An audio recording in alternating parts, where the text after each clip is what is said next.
Dios le bendiga, mis hermanos. Buenos días. Le damos las gracias al Señor una vez más que estamos acá. Agradecidos por su amor, su misericordia. Ya hemos orado, hemos clamado, dándole las gracias al Señor por todo. Y también, hermano, siempre orando porque el Señor me dé sabiduría y entendimiento de cómo trazar la palabra de verdad con precisión. Son muchas las veces que yo he estado predicando la palabra y se me vienen a la mente a veces pensamientos míos que tengo que tragármelo, pues, porque nosotros estamos llamados a predicar la verdad de Jesús. Ahora, nosotros tampoco estamos acá en una dictadura, nosotros también podemos poner nuestra perspectiva, nuestro razonamiento humano también, siempre y cuando tengamos una perspectiva seria, que concuerde con lo que Jesús ha hablado, con lo que los profetas hablaron, o con lo que la ley de Moisés también nos habla. Fíjese que yo estaba hablando acerca del ministerio, ¿recuerdan? La semana pasada, y sabemos que ese es un tema hoy día muy polémico, porque el ministerio está enfocado hoy día en otra perspectiva, donde hay personas que se sienten por encima de los demás, que como que necesitaran una audiencia para hablar con ellos. Se han engrandecido, pues. El orgullo, la vanidad, ha entrado dentro de muchos personajes que hoy vemos con tristeza, porque a eso no nos ha llamado el Señor. Esa enseñanza la titulamos La unción y el ministerio. Llamados, ungidos y enviados, el verdadero ministerio según las Escrituras. Y dimos un esquema general, qué es la unción, definición de la unción en la Biblia, la unción como símbolo del Espíritu Santo. Fíjese que eso lo han tergiversado. Hay personas que dicen que tienen una unción más poderosa y diferente que otros creyentes. Y aquí estuvimos viendo todo eso, que la unción que estaba en el antiguo pacto, que era representada en el aceite y que encendía el fuego en el candelabro y en muchas partes del templo, simbolizaba el poder del Espíritu Santo que vendría ahora por medio del Mesías. Esa es la unción. Y leímos Primera de Juan, capítulo número 2, creo que fue el verso 20, donde dice el apóstol que la unción del santo está en vosotros. Dice, la unción como el llamado de Dios para el nuevo nacimiento, que es también algo que no se explica hoy en día. Se habla de la unción como un poder especial, pero no se habla de la unción como el nuevo nacimiento, o sea, la realidad de la unción. Ahora, si es que la unción a nosotros nos da un poder especial, que no lo tienen la gente del mundo, pero que no es que se la da a pocos acá en la iglesia, sino que se la da a todos. O sea, no somos uno más especial que otro. Lo que sí hablamos es acerca de los dones que se convierten en un ministerio para cada uno de los que estamos dentro de la iglesia. Repetimos eso, hermano, porque usted sabe que también esta enseñanza la estamos subiendo al internet y son muchas las personas que salen de estas confusiones, que piensan que su pastor, que el maestro, el evangelista o el misionero tienen poderes especiales, y no es así. Tienen dones diferentes, sí, y por eso que ministran diferente, porque todos somos llamados a ministrar, todos somos ministros, porque cuando nosotros ponemos el don en práctica, estamos ejerciendo un ministerio. Y entonces la unción, habíamos dicho también, no es un don ni un ministerio. La unción, entonces estaríamos diciendo que el Espíritu Santo es un don. No, la palabra don es regalo. Y cuando nosotros decimos que tenemos el don del Espíritu Santo, es el regalo que nos da Cristo, que es el Espíritu Santo.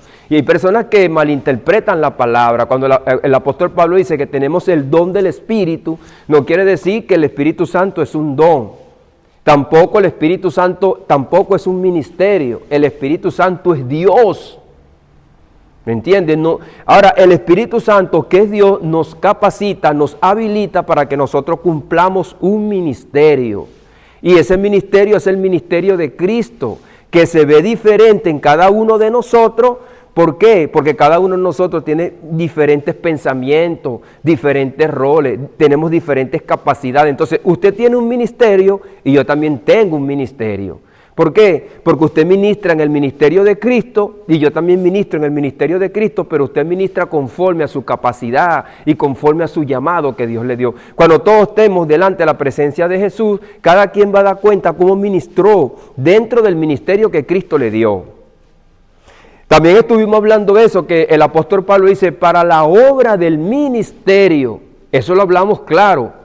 Cuando el apóstol Pablo habla en Efesios capítulo número 4, él dice, para que todos lleguemos a la estatura de un varón perfecto y que todos trabajemos en la obra del ministerio. Él no dijo en mi ministerio o en su ministerio, sino a la obra del ministerio. ¿Cuál ministerio? Pregunté yo. El ministerio de Cristo, el ministerio del Evangelio, a la cual todos hemos sido llamados. Entonces, ese es como que el Señor a nosotros nos dio un camión de harina. Ese camión de harina es para todos nosotros. Debido a la capacidad que usted tenga de recoger la harina y de impartir la harina, entonces usted va a ser recompensado. ¿A quién usted le dio la harina? ¿Qué hizo con la harina? ¿Se la comió usted nada más? ¿Hizo unas empanadas nada más que para usted? ¿No le repartió a los vecinos? ¿O la botó? Entonces, ahí es donde, de esa manera nosotros tenemos que ver el ministerio, que no hay un ministerio diferente, que hay es uno solo, pero que sí es verdad que cuando nosotros ministramos nuestro don dentro del ministerio de Cristo, se nos surge un ministerio, no que sea un ministerio nuevo, sino que es una capacidad nueva en cada uno de nosotros. El propósito de la unción en la vida del creyente es el propósito que viene a cumplir Dios por cada uno de nosotros conforme a su voluntad. Porque aquí nosotros no obramos conforme a nuestra voluntad, nosotros obramos conforme a la voluntad de Dios. Entonces el propósito que hay dentro de nosotros, que nos ha sido impartido por medio de la unción, el Espíritu Santo, es el propósito de Dios. Entonces el propósito de la unción en la vida del creyente es hacer la voluntad de Dios. El origen también del ministerio, que eso no lo vimos a profundidad. Porque yo le dije que aquí habían 5 enseñanzas y en la cual vimos una sola y se fue 1 hora. El ministerio surge cuando el don se pone en operación. Todos los creyentes somos ministros en Cristo y vimos 1 de Pedro 4:3. También el carácter del verdadero ministro. También la humildad, servicio y obediencia, que eso se pierde cuando nosotros no somos humildes, cuando viene la arrogancia, que nos queremos más que los demás. El ejemplo de Jesús, y dice, advertencia contra el orgullo ministerial. Fíjese que estos últimos puntos no lo hemos visto como el desarrollo de una enseñanza. Pero cuando nosotros vemos estos puntos que vimos, que son muy importantes, entonces sí vemos la diferencia que hay allá afuera, cuando hay personas que se quieren comportar y tener un carácter arrogante y ponerse por encima de los demás. Unidad y diversidad en el cuerpo de Cristo. Aunque muchos estamos dentro del cuerpo de Cristo y hay muchos que tienen dones diferentes, somos uno. Cuando un miembro se duele, dice que todo el cuerpo se duele, está triste. Porque cuando usted está enfermo, habíamos comentado, si usted tiene un dedo inflamado, usted no le dice a su hijo, a su primo, a su tío, se quita el dedo y lo lleva para el médico que yo me quedo aquí. No, se va el cuerpo completo. Entonces, si una persona es un buen ministro, está creciendo en el conocimiento de la verdad, nosotros tenemos que alegrarnos que esa persona crece, se fortalece, tiene sabiduría, tiene entendimiento. No puede haber orgullo o arrogancia o envidia en nosotros, no. Es parte del cuerpo. Es como que fuésemos nosotros. Quizás yo no enseño así, yo no hablo así, yo no predico así, yo no pastoreo así, pero es mi hermano, es parte del cuerpo. Yo me gozo porque da un buen alimento, porque pastorea bien, porque predica bien, porque enseña bien, porque dirige bien, porque exhorta bien, porque es un hombre que consuela a la gente. Fíjese cómo la gente, hermano, en el Nuevo Testamento usted lee y hay uno que se llaman hijos de consolación, Bernabé, ¿recuerdan? Y la gente se alegraba con ese hermano, vivían de ese ministerio, se gozaban y lo declararon un diácono. No había envidia, había era gozo, alegría, cuando el Señor impartía su poder por medio de una persona que entregaba su corazón a Dios y se veía pues el ministerio en su vida. Aquellos hombres se llenaban de gozo, de alegría, de regocijo, no había envidia. Dice, todos los dones vienen del mismo Espíritu. Así que no hay una unción diferente en ningún ministro. Ahora, el liderazgo y la responsabilidad ministerial no es para que uno se ponga arrogante, sino para que uno cumpla un rol responsable dentro de la iglesia. No todos tienen el mismo rol, no todos tienen los mismos dones. Todo eso lo estuvimos viendo. Los falsos ministros y las falsas doctrinas, que eso es terrible hoy día, hermano. Por eso que le digo que hay puntos aquí que ameritan una enseñanza completa.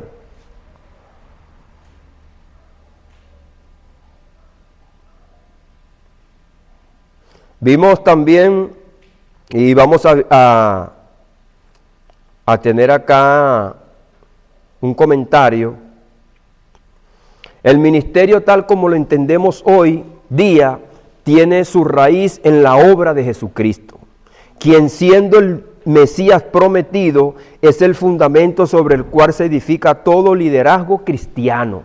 Ahí está. Entonces el ministerio como lo vemos hoy día fue desarrollado y vino y fue fundamentado en la obra de Jesucristo, el Mesías. Es el fundamento sobre el cual se edifica todo liderazgo cristiano. El apóstol Pablo afirma en 1 Corintios 3, verso 11, que ningún otro puede poner otro fundamento fuera del que ya está puesto, el cual es Jesucristo. Ahí está claro, hermano. 1 Corintios 3, 11. Dios le bendiga, Dios le guarde. Ningún otro fundamento puede poner nadie que el que ya está puesto, el cual es Jesucristo. Este es el pilar sobre el que se cimenta toda labor ministerial en la iglesia. Y él lo dice ahí, que cuando nosotros lleguemos delante de la presencia de Jesús, nuestras obras van a ser pasadas por el fuego. Ahora, ¿cómo obraste? ¿Obraste conforme al corazón de Jesús o obraste conforme a tu arrogancia? La obra de Cristo no solo fue la base de la salvación, sino también la base del ministerio que posteriormente sería delegado a los apóstoles y por extensión a la iglesia a través de los dones espirituales. Ahora, hay una corrección acá también que yo debería de hacer, porque los apóstoles son parte de la iglesia. Habíamos también comentado que el pueblo de Israel, cuando recibió el Espíritu Santo, no eran de los egipcios, no eran de allá de Mesopotamia, no eran de otra parte, eran judíos, eran israelitas. Así que la iglesia nace con Israel. La iglesia no nace por allá con los romanos, no. ¿A dónde fue derramado el Espíritu Santo? En el día del Pentecostés, en el aposento alto. Entonces ese sitio era Jerusalén. No se vayan de Jerusalén, le dice, porque va a venir el Espíritu Santo. Esa ciudad había sido escogida en el pacto davídico para el Señor hacer la obra más poderosa y grande que nosotros hoy día estamos disfrutando. Entonces, la obra de Cristo no solo fue la base de la salvación, sino también la base del ministerio que posteriormente sería delegado a los apóstoles y por extensión a la iglesia a través de los dones espirituales. Entonces, los apóstoles son parte de la iglesia, hacen la iglesia y luego cuando predican la palabra a los gentiles, entonces nosotros somos injertados dentro de la iglesia, que ya había nacido en el Pentecostés.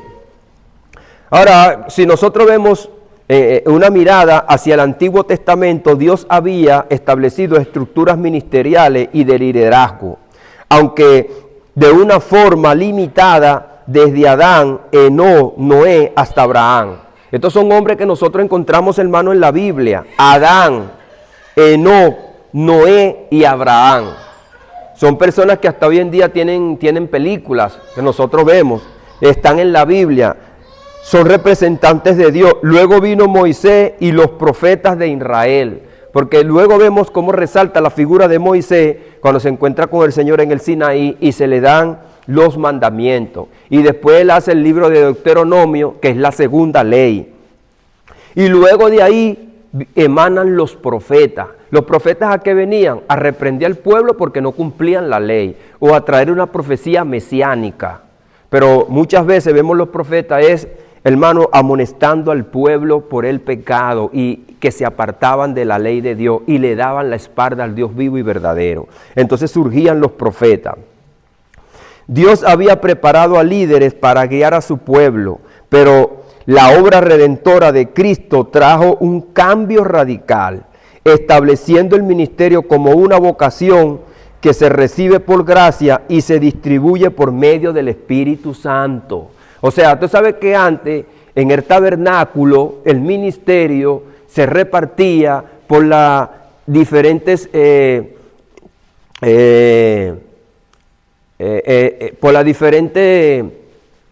¿cómo era que estaba constituida Israel? Tribus, por las diferentes tribus. La tribu de Leví cumplía una función, la tribu de Isaacar, la tribu de Neftalí, todas estas tribus se les dio en el capítulo 49 de Génesis un rol. Cuando usted estaba en el tabernáculo, entonces usted era de la familia de los levitas y ellos te cumplían una función. Y habían unos que se dedicaban a la tierra, habían otros que eran pastores, habían otros que se preparaban para la guerra. Pero eso se veía nada más que dentro del pueblo de Israel. Fíjense que hoy día hay una pelea dentro de la iglesia por la ley, si nosotros tenemos que cumplir la ley. Nosotros no somos judíos, hermano. Nosotros no vamos a cortar el prepucio, ni nos vamos a circuncidar. Entonces, ¿cuál es la pelea que hay dentro de la iglesia si nosotros tenemos que cumplir la ley o no? Y si Dios nos va a castigar porque no cumplimos la ley, si nosotros no somos judíos. Nosotros cumplimos la ley de Dios por amor, porque ya el Espíritu Santo ha sido derramado en nuestros corazones. Y la verdadera ley, dice el Señor Jesucristo, que toda la ley se reduce en amarás al Señor tu Dios con toda tu mente y con todo tu corazón, y a tu prójimo como a ti mismo. Y eso es lo que dice Romanos 13:8. Entonces, hermano, estos ministerios que se cumplían por roles y por actividades. Entonces se pasaba un ministerio a otro, se moría el sacerdote y venía otro, tomaba ese ministerio. Hoy día no es así. Hoy día los ministerios son impartidos por el Espíritu Santo por medio de un don. Y ese don es un rol que nosotros cumplimos acá dentro de la iglesia. Entonces, vimos Primera de Pedro 4:10, pero hoy vamos a ver Primera de Pedro 1, verso 12. Primera de Pedro 1, verso 12.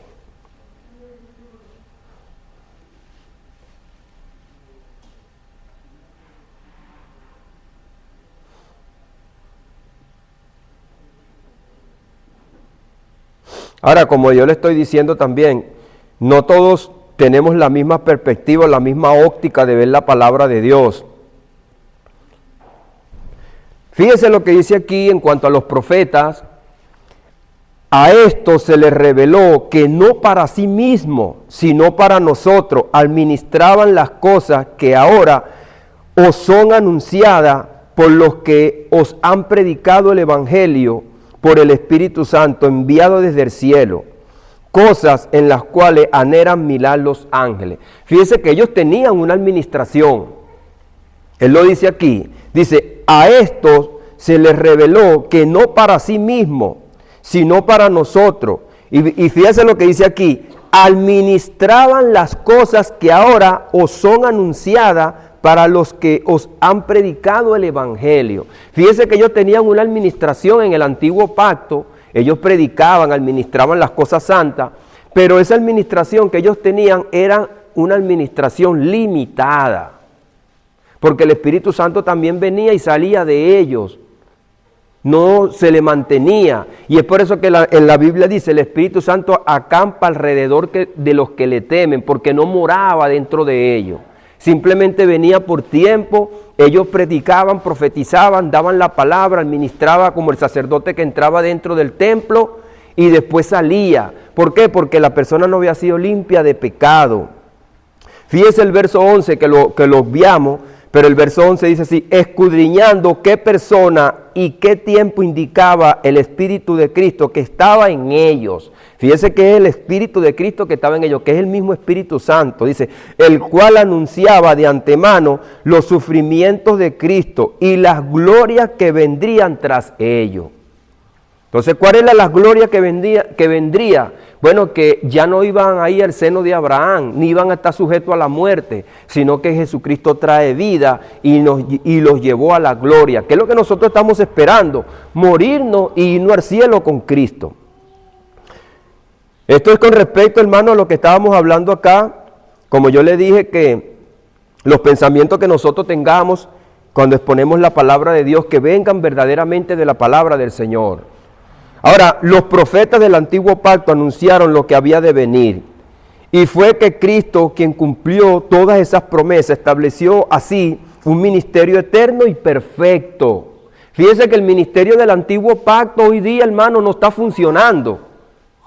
Eso se paró, pero el ministerio que trajo Cristo es eterno y perfecto. Es por eso que también muchas veces, hermano, yo cuestiono lo que yo le había venido hablando acerca del dispensacionalismo, porque hay personas que dicen que se paró una dispensación y estamos en otra y que va a venir otra. Mas sin embargo, hermano, cuando nosotros vemos el ministerio de Cristo, no es para nosotros nada más que estuvimos y estamos disfrutando las promesas porque estamos vivos. Esto que hizo Cristo primeramente abarcó a los antiguos, porque para ellos a ellos fueron que se les prometió todas estas cosas.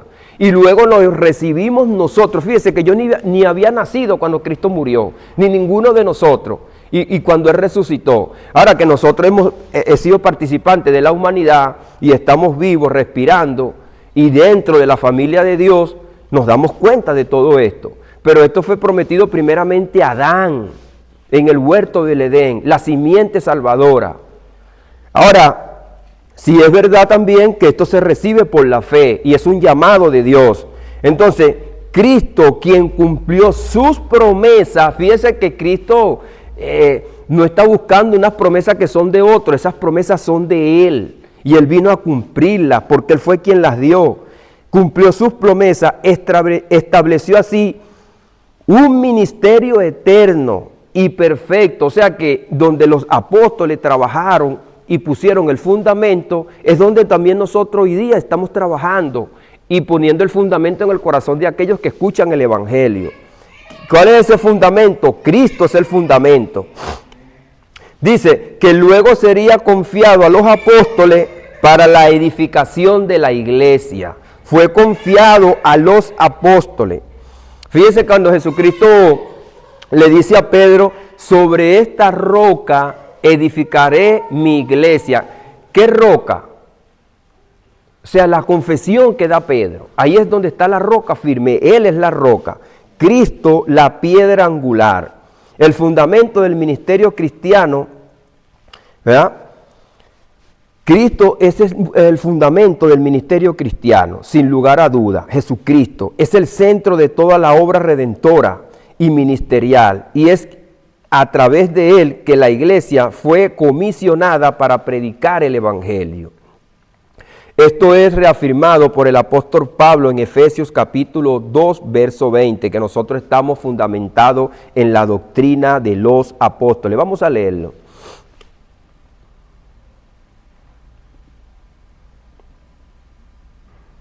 Si alguno de ustedes lo consigue primero, Efesios 2, verso 20.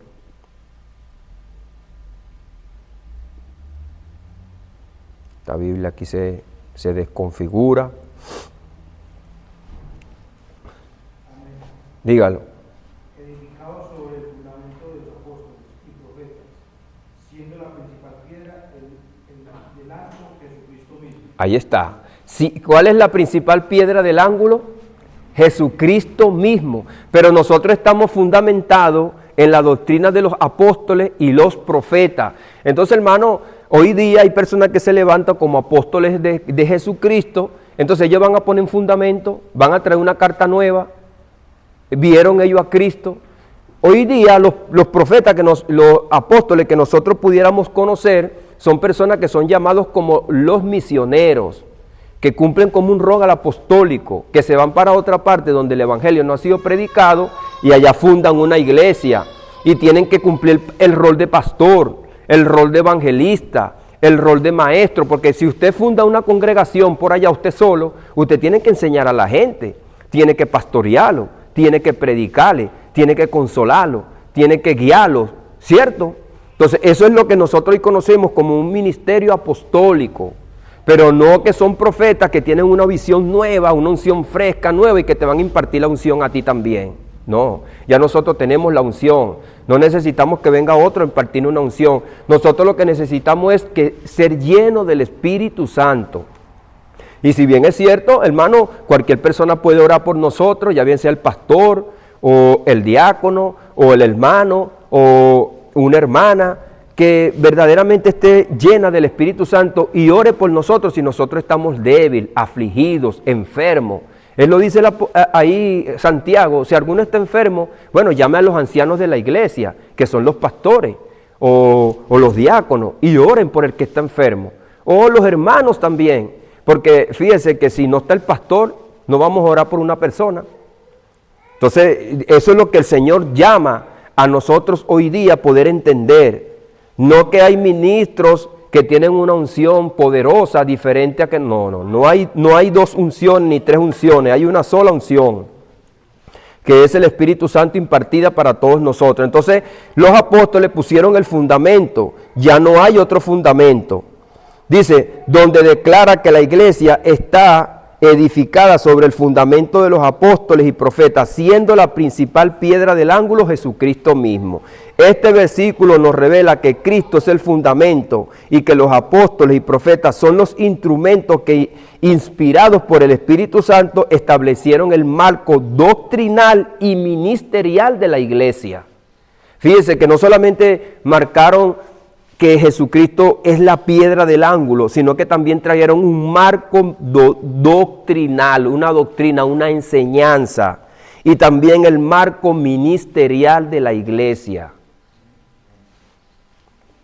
Jesucristo, como el líder fundador del ministerio cristiano, delegó la comisión a los apóstoles, quienes a su vez capacitaron a los líderes dentro de la iglesia. Entonces ninguna iglesia puede decir que no es apostólica. Si una iglesia no es apostólica, entonces no está fundamentada en la doctrina de los apóstoles. Hay iglesias que se ponen afuera hoy día, iglesia apostólica, pero no porque ellos quieren dar a entender que ellos están fundamentados en la doctrina de los apóstoles, sino que tienen apóstoles adentro con poderes especiales. Eso no existe, hermano. Toda la iglesia que es aquí, que tiene el Espíritu Santo, tiene que ser fundamentada en la doctrina de los apóstoles. Porque ¿y cuál es la doctrina de los apóstoles? Pues la doctrina de Jesús. Jesús le dijo a sus apóstoles, enseñándoles todas las cosas que yo os he mandado. Fíjense que Jesucristo nos dijo, y ojo, que yo no digo que usted no lee el antiguo pacto y comprende el antiguo pacto y vea de dónde salió Jesús y por qué vino Jesús. Jesucristo no le dijo enseñándole todas las cosas que están en la ley, no. Jesucristo le dijo todas las cosas que yo os he enseñado. Jesucristo enseñó bien la ley también. Los fariseos le preguntaban acerca de las cosas de la ley y él se la enseñaba bien.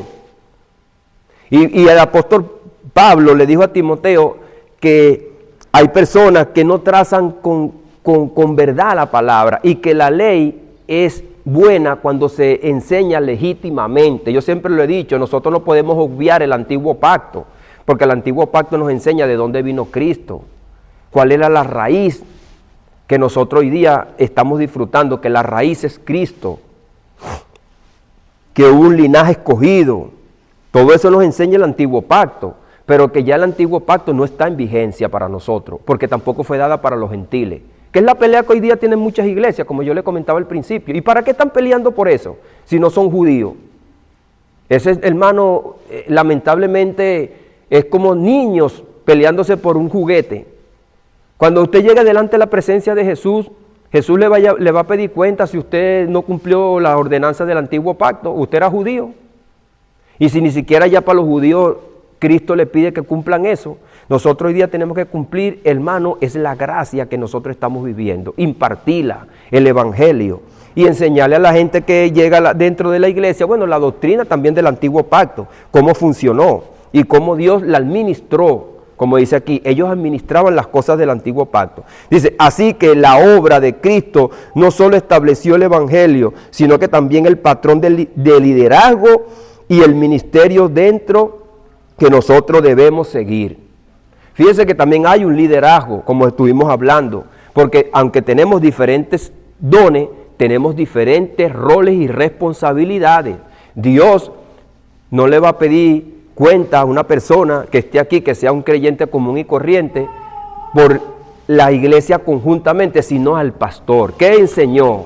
¿Qué le dijiste? ¿Cómo lo guiaste? ¿Qué le enseñaste?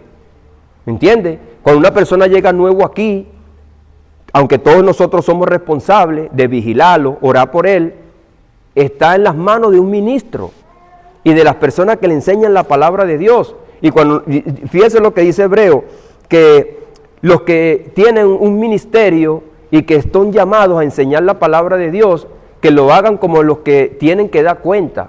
Porque dice la palabra de Dios, hermano, que cuando nosotros enseñamos a alguien, esa persona va ahí con esa doctrina y va a vivir su vida encaminado y guiado por lo que usted le enseña. Ahora, aunque usted no sea pastor, usted puede tener un hijo, usted puede tener un compañero de trabajo, usted puede tener un amigo. ¿Y cómo lo va a enseñar? Conforme también usted lo ha enseñado aquí. Ahora, el ministerio del antiguo pacto y la preparación de lo venidero. Antes de la inauguración del ministerio de Cristo, en el Antiguo Testamento ya existía. O sea, ya existía una ley, ya existía un ministerio, estructura de liderazgo ministerial, aunque de forma diferente, desde Noé hasta los profetas de Israel, Dios había preparado líderes para guiar a su pueblo. Noé fue un líder en su tiempo, Enoc. Ellos predicaron y muchos se burlaban, se reían. ¿Recuerdan? Cuando Noé hacía el arca. Pero Dios dice que va a juzgar a la humanidad por causa de Noé, pregonero de justicia, quien le habló a la gente que hay un Dios vivo y verdadero, quien le va a pedir cuenta y que por su maldad iba a destruir al mundo. ¿Cuál era el rol que cumplía él? Un liderazgo y una responsabilidad. No era para enorgullecerse, ni tomar arrogancia. No, Dios me escogió a mí y lo va a destruir a todo. Hablaba con amor, llamaba al pueblo a la reflexión, llamaba al pueblo al arrepentimiento. Muchos se burlaron y dijeron que estaba loco, nunca había llovido y estaba haciendo un arca. ¿Dónde tú vas a navegar con esa arca? Bueno, no creyeron, hermano, y dice entonces que se salvaron nada más que 8 personas y los demás fueron condenados. Ahora, cuando hablamos de la condenación, es algo espiritual. No sabemos quién ahí, en medio como dicen por ahí vulgarmente, cuando usted tiene el agua al cuello, cuántos clamaron a Dios para que Dios lo librara, los perdonara. ¿Dios perdonó gente en el tiempo antiguo del diluvio, hermano? No lo sabemos. Porque no está escrito que, mira, en el diluvio, dice que se salvaron 8 personas, pero si bien es cierto, pudiera ser físicamente, que quedaron 8 personas vivos del diluvio. ¿Cuántos quedaron vivos espiritualmente? No lo dice la Biblia, hermano.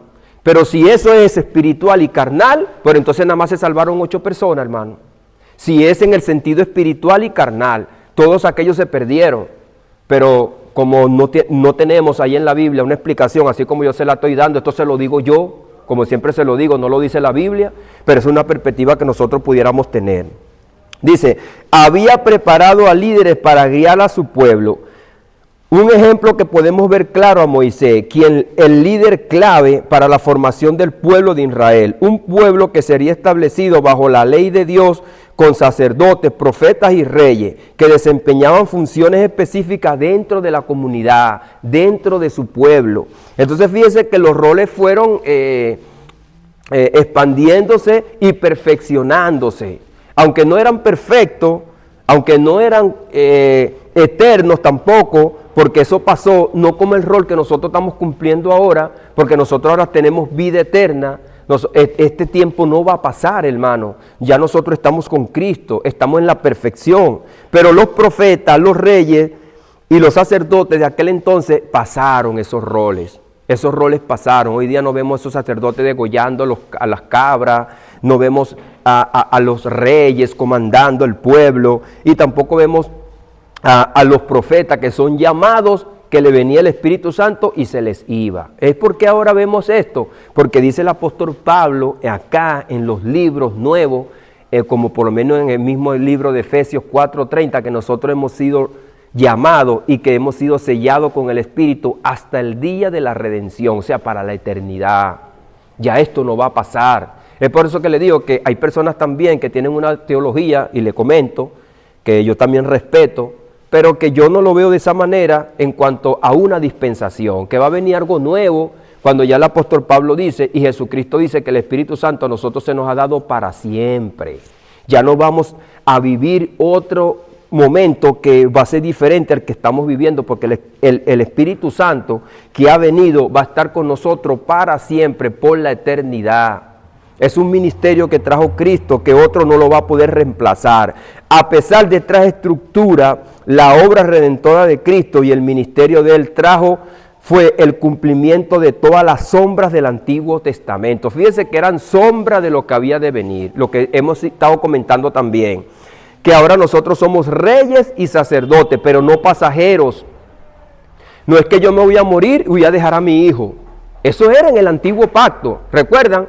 Porque entonces murió Aarón y quedaron los hijos de Aarón, la familia de Aarón, y después Dios llamó a Moisés y dijo, dile a Aarón que prepare la tribu de Leví, y cuando moría un sacerdote, otro lo reemplazaba.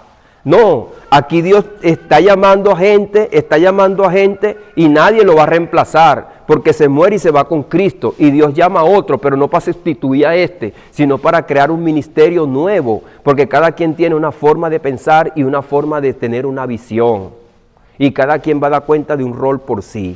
Aunque también, cuando una persona en el Antiguo Pacto era llamado, también fue juzgado conforme al rol que él cumplió.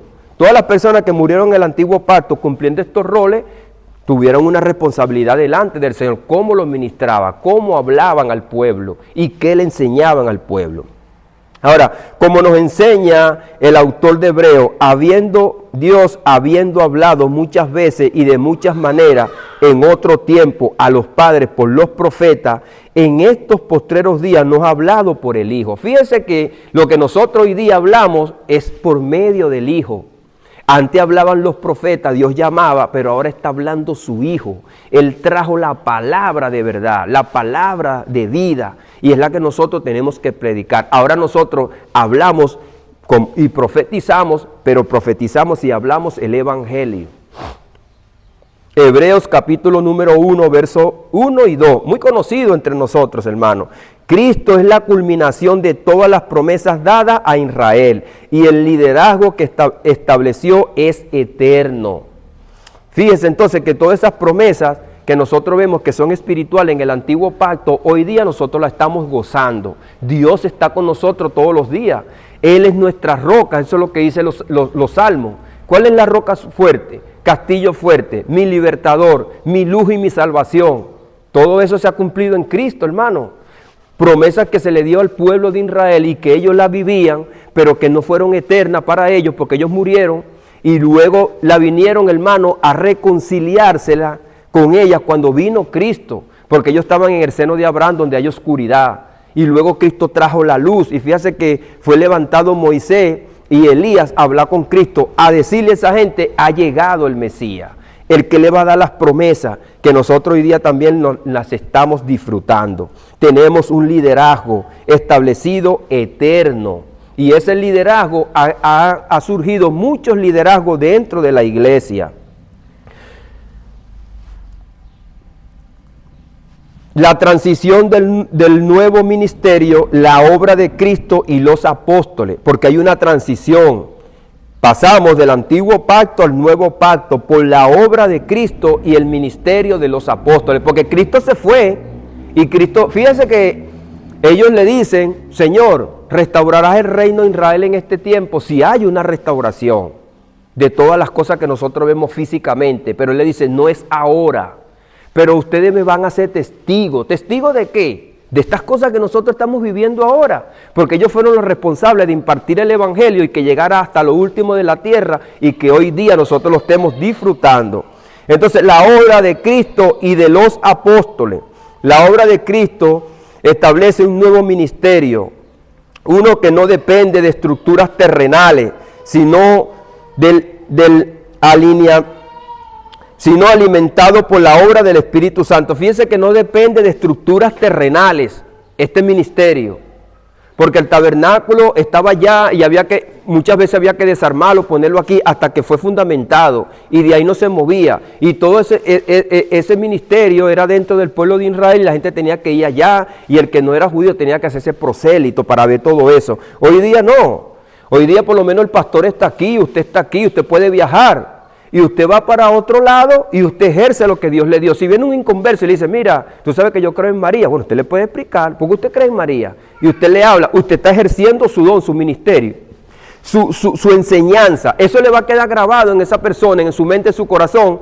Pero usted no tiene que llevarlo allá, como antes, hacerlo prosélito, hacerlo judío, hacerse parte de la nación, circuncidarse. Ya todo eso que era terrenal se acabó. Ahora nosotros tenemos la circuncisión, la que es del corazón, no en la carne, sino la del corazón, dice el apóstol Pablo. Y sí, ejemplo, Felipe salió y se consiguió un hombre en un carruaje, ¿recuerdan? Y le dijo, ¿entiende lo que lee? No, si no hay quien me lo explique. Él no dijo, no, vamos a llevarte allá, vamos a circuncidarte. No, le explicó el evangelio. Ya él vio que había una transición nueva. Y el hombre le dijo, ¿hay agua ahí? ¿Eso era permitido, hermano, por la ley? No. Pero él entendió que Cristo trajo un nuevo ministerio, un nuevo liderazgo. Y dijo, ¿qué impide que yo me bautice? Él le predicó el evangelio. Nada. Yo creo y lo bautizó. No dijo, vamos a buscar el sacerdote, tiene que bañarte 7 veces en el río, tiene que hacer un rito de purificación, después tiene que circuncidarte y para hacerte prosélito tiene que guardar la ley, nada. Él le predicó a Cristo por la fe y lo bautizó. En menos de un día, en unos instantes, lo que costaba meses y años para una persona hacerse prosélito, para una persona hacerse judío. Entonces Cristo establece un liderazgo que ya no depende de las estructuras terrenales, sino alineado por el Espíritu Santo, que es el ejemplo que dio Felipe en Hechos, capítulo número 8 y 7. El apóstol Pedro también explica que todo lo que ha sido dicho por los profetas se ha cumplido en Cristo. Hechos 3:18. Vamos a leerlo. Hechos 3:18. Mas sin embargo, hermano, si usted tiene una pregunta en su mente, en su corazón, algo que no le concuerda, que usted no le cuadra, si yo estoy diciendo algo, Hechos 3:18.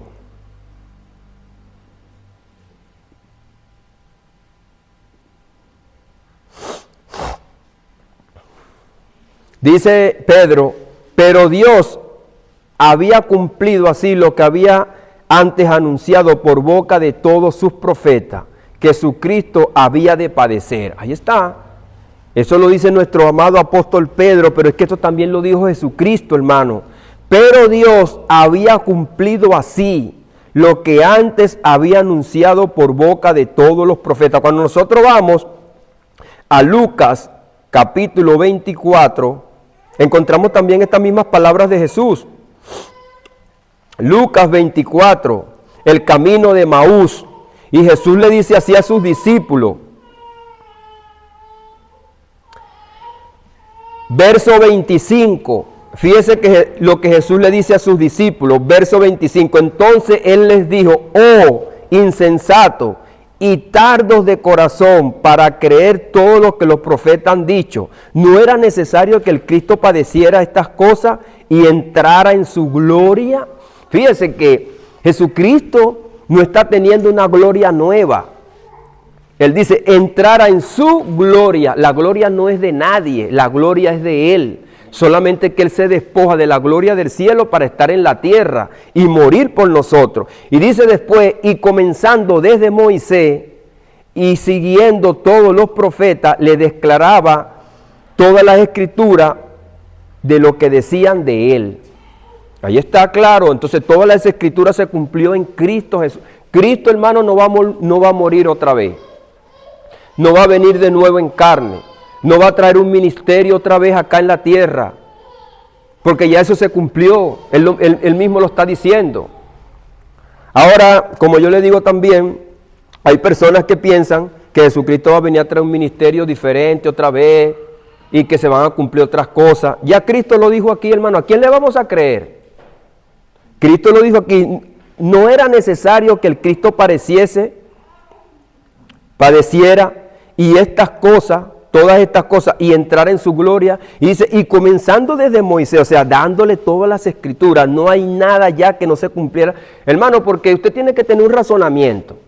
Cristo se le dieron unas promesas y se le dieron unas profecías que se tenían que cumplir con él en carne. Y ya eso no va a venir más, dice el apóstol Pablo. Cristo ya no muere más. Y es por eso que el apóstol Pablo le dice a los judíos que la carne y la sangre no van a heredar el reino de Dios. Y que ya eso en Cristo pasó. Que no hay un reino para la carne va a ser destruida. Ahora dice que él le declaraba todas las escrituras, lo que de él decían. Ahí está, de él decían. Entonces, cuando Cristo venga en gloria, no hay ninguna profecía que se asemeje ahora al Mesías, que él va a padecer, que va a morir, que va a ser blasfemado, que va a ser perseguido, que va a ser... No, porque él va a venir en gloria y poder y majestad. Ahora él va a venir contrario. A él lo juzgaron, ahora él viene a juzgar al mundo. Bueno, que de hecho él lo dijo en Juan capítulo número 20, el mundo ya ha sido juzgado. El mundo y el príncipe de este mundo ha sido juzgado. Lo dice el capítulo número 16, cuando habla acerca del Espíritu Santo. El mundo ya ha sido juzgado. Entonces, Cristo cumplió la obra redentora que estaba anunciada desde el Antiguo Testamento y al hacerlo, confió a los apóstoles el liderazgo de la iglesia. En este ministerio no fue dado a una sola persona, ni a un solo grupo, sino que fue distribuido entre los miembros del cuerpo de Cristo a través de los dones del Espíritu Santo, como el apóstol Pablo enseña en 1 Corintios 12. Fíjese que entonces no fue dado a un grupito. Estos son los elegidos, los especiales. Ahora, hermano, si había una responsabilidad en ello. ¿Ustedes recuerdan cuando Felipe predicó en Samaria? Felipe fue y predicó a Samaria y dice que allá no se derramó el Espíritu Santo. Y después fue Pablo y Pedro. Y cuando ellos fueron para allá, entonces se derrama el Espíritu Santo. ¿Por qué? Porque había una división. Y Dios no quería que entonces se dividieran en dos grupos diferentes y que estuvieran sujetos a sus propias leyes. No, sino que entonces fuesen guiados por los apóstoles. Y no hubiera un grupo diferente y se creara un evangelio nuevo. Entonces vino Jesucristo, predicó el evangelio, se lo dio a los apóstoles y entonces allá en Samaria iba a salir otro evangelio. No, porque quienes fueron los que Jesús le confió este ministerio eran a los testigos oculares, a los que escucharon el evangelio.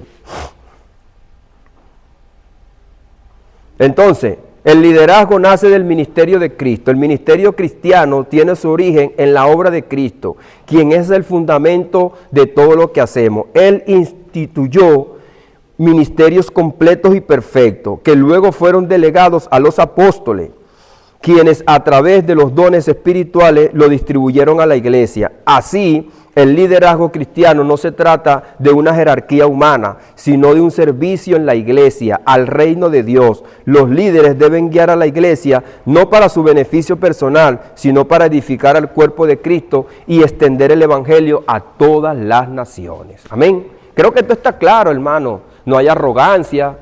No, tampoco estamos desconociendo el liderazgo dentro de la iglesia, los pastores, maestros, ministros, a quienes tenemos, hermano, que también honrarle y también, hermano, obedecerle, porque fueron establecidos por Dios, no por nosotros mismos. No son estructuras humanas que vinieron de la mente de cualquier persona, sino que vienen del corazón de Dios. Eso tenemos que estar claro. Tampoco es que vamos a venir, viene el hermano Will, me va a tirar una alfombra roja. No. Porque ya eso es orgullo, hermano. Y también, hermano, hay personas que se aprovechan de los demás. Y para eso no hemos sido llamados. Fíjense que todavía falta acá el fundamento ministerial y su relación con el liderazgo. Una enseñanza que pudiéramos pasar. Vamos a ver si la podemos dar. Bueno, hermano, le damos las gracias al Señor por todo. Ya llegó la hora. Le damos las gracias al Señor por el tiempo que hemos tenido y por la enseñanza que Él nos ha impartido. Dios les bendiga, mis hermanos.